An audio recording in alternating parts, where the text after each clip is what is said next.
Hello viewers, আজকে বৃষ্টির দিনেও খাওয়া হবে। ঠান্ডা ঠান্ডা পড়েছে, তাই মশলা দিয়ে কষা হাঁসের মাংসটাকে সুন্দর করে কেটে জল ঝরিয়ে নেওয়া হয়েছে। আর মশলাটা বেটে নিলাম। জিরে, আদা, পেঁয়াজ, রসুন সবগুলো মশলা বাটা হয়েছে।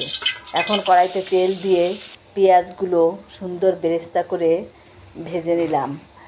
বেরেস্তা করে ভাজার জন্য অনেকগুলো পেঁয়াজ নিয়েছি, কারণ পেঁয়াজটাই মাংসের স্বাদটা অনেকটা ফুটিয়ে তুলবে। মাংসের স্বাদটা অনেকাংশে বেশি হবে পেঁয়াজের জন্য। দেখুন, সবগুলো মশলা দিয়ে মাংসটাকে মাখানো হলো।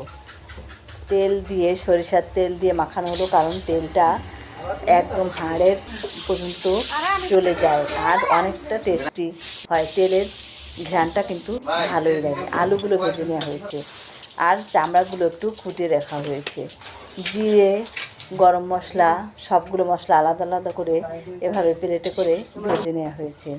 আর মশলাটাকে এখন বেটে নেওয়া হবে।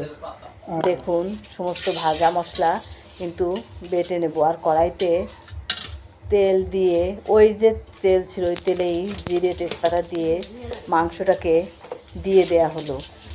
এখন মাংসটা আস্তে আস্তে অনেকটা সময় ধরে কষিয়ে নেওয়া হবে।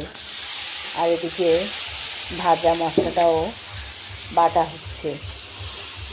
দেখুন, মশলাটা বাটা হচ্ছে আর মাংসটাকে এদিকে কষানো হচ্ছে।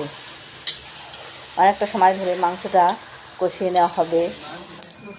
তারপরে দিয়ে দেওয়া হবে আগে যে চামড়াটা তুলে রাখা হয়েছিল, চামড়াটা দিয়েও আরও কিছুটা সময়। দেখুন, এখন চামড়াটা দিয়ে দেবো। চামড়াটা দিয়ে আরও কিছুটা সময়ও কিন্তু কষিয়ে নেব। হাঁসের মাংসের যে মোটা মোটা পুরো চামড়াটা, ওটা না দিলে কিন্তু মাংসের টেস্টটা ভালো হয় না।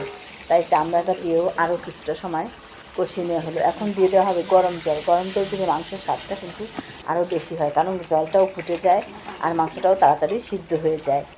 এখন আগে যে ভাজা মশলাটা বেটে রাখা হয়েছিল, মশলাটা ওইখান থেকে একটু ঝোল দিয়ে সুন্দর করে গুলে দিয়ে দেওয়া হলো। ওই মশলাটার জন্যই কিন্তু অনেক ভালো লাগে। দেখুন, নামিয়ে নেওয়া হলো।